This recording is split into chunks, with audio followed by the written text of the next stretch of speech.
On August 20, 1989, Jose and Mary Louise "Kitty" Menendez were shot to death in their Beverly Hills home. Nearly 7 years, 3 trials, and many thousands of hours of TV coverage later, their sons, Lyle and Eric Menendez, were found guilty of their murders and sentenced to life in prison, without the possibility of parole. The Menendez murders became one of the most famous criminal cases of the late 20th century due to its potent mix of family drama, Hollywood connections, dramatic testimony, and cable TV's ability to blanket the airwaves with coverage. As court proceedings unfolded, there was no doubt that Lyle and Eric had killed their parents. Why they did it was another story. The Menendez family seemed to be a perfect model of the American dream, at least by 1980s standards. Jose was born in Cuba, emigrated to the United States as a teenager after the Cuban Revolution of the 1950s, and lived in the attic of a cousin's home until he earned a college scholarship for swimming. In college, he met Mary Louise Anderson, a beauty pageant queen who everyone called Kitty, and was a couple years older than him. They married in the early 1960s and moved to New York City, where Jose earned an accounting degree from Queens College. He then rose from washing dishes to working a successful young entertainment executive. With their sons Lyle and Eric, the Menendez family moved from Princeton, New Jersey, to Los Angeles just a few years before the murders, so that Jose could take a job in the movie business. The house where Jose and Kitty were killed was located on one of the most exclusive blocks in Beverly Hills, and was at different times occupied by Michael Jackson and Elton John. The Menendez brothers also seemed to fit the platonic ideal of Reagan-era United States. Lyle was a star tennis player and seemed destined for a career in business like the father he openly worshipped. Eric turned out to be even better at tennis, helped along by his father's obsessive intervention, and wound up as a nationally ranked player in his age bracket. In a sense, they had no choice but to be successful. Jose was known as a hard-driving father who would work his children to the bone in athletics and everything else. It seemed like Jose was so competitive. He was doing everything he could to try to make Eric better. Their former swim team coach told the Los Angeles Times in 1990. But he was so completely overbearing, it had the opposite effect. Eric had so much less self-confidence because everything he did was never good enough. After they moved to California, Eric took teenage rebellion to an extreme and took part in a string of burglaries in 1988. He avoided jail time, but attended court-ordered therapy with Dr. Jerome Aziel. Lyle enrolled in Princeton University, but was suspended for a year for plagiarism, portending trouble in the years to come. The Menendez murders were brutal. 45-year-old Jose and 47-year-old Kitty were not so much killed as rendered nearly unidentifiable by 15 rounds from 12-gauge shotguns. It was so barbaric that police thought the killings were a mob hit, and early investigations focused on business rivals and a porn executive who had a bone to pick with Jose. The night of the murders, the brothers told police they'd gone out that night to see a movie but had to make a pit stop to retrieve Eric's ID. That's when they discovered their parents' decimated bodies and dialed 911, they said in their interviews. The officers who responded to the 911 call found Eric, then 18, sobbing on the lawn before entering the crime scene. In the months that followed the slayings, neither Menendez brother acted like young men who had recently found both of their parents dead in a brutal, bloody murder scene. Instead, they acted like two guys who had just won the lottery.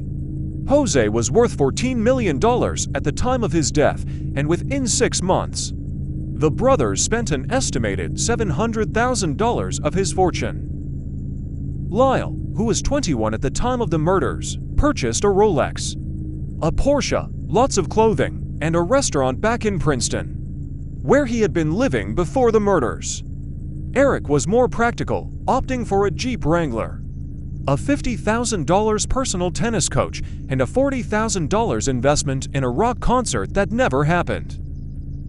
After the murders, Dr. Aziel reached out to his former patient, Eric, and began counseling the younger Menendez brother once more. Soon enough, Eric confessed to killing his parents.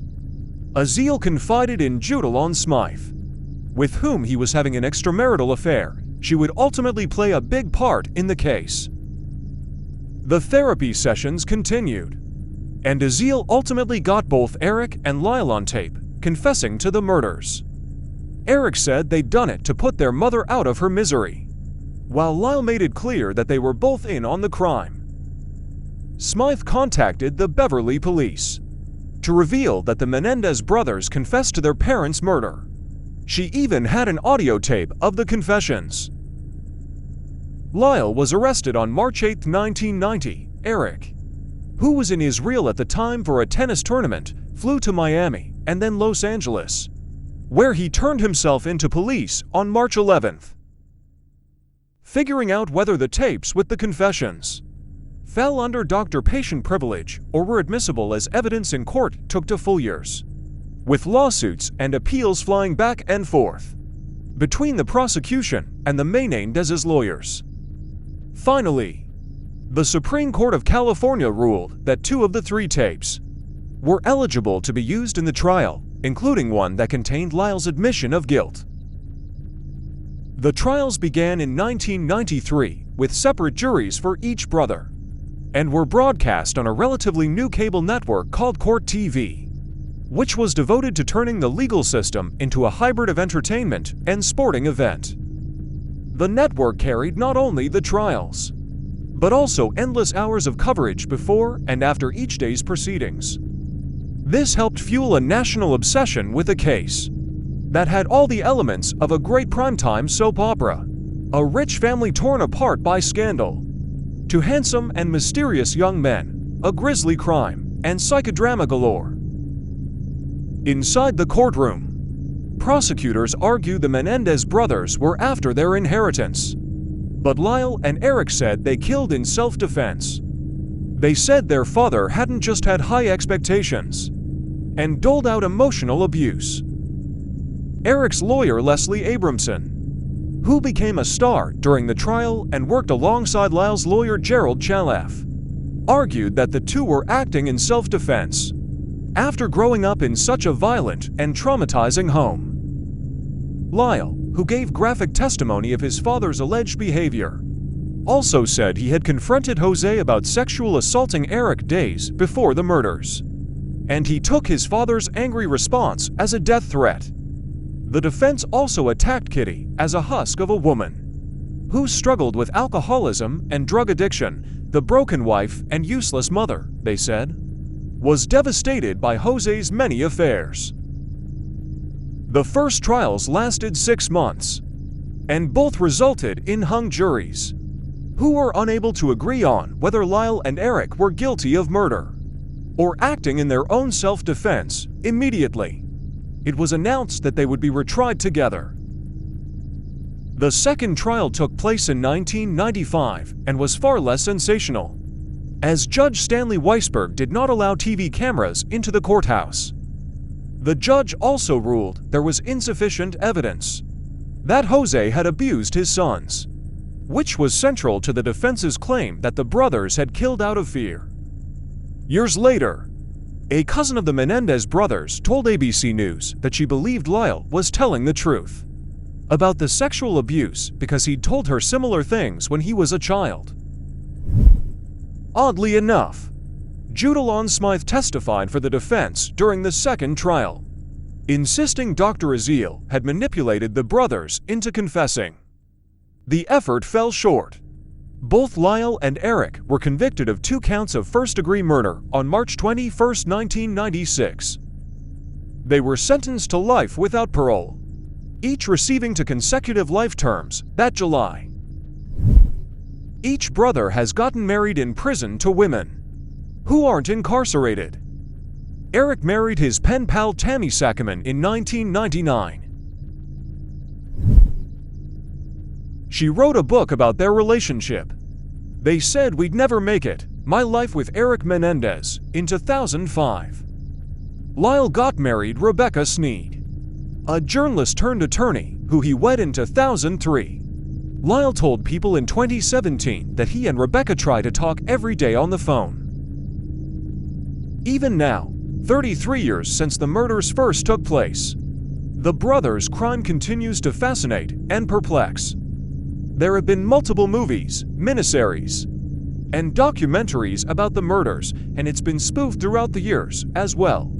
The case ushered in a new era of true crime hype, which is stronger than ever.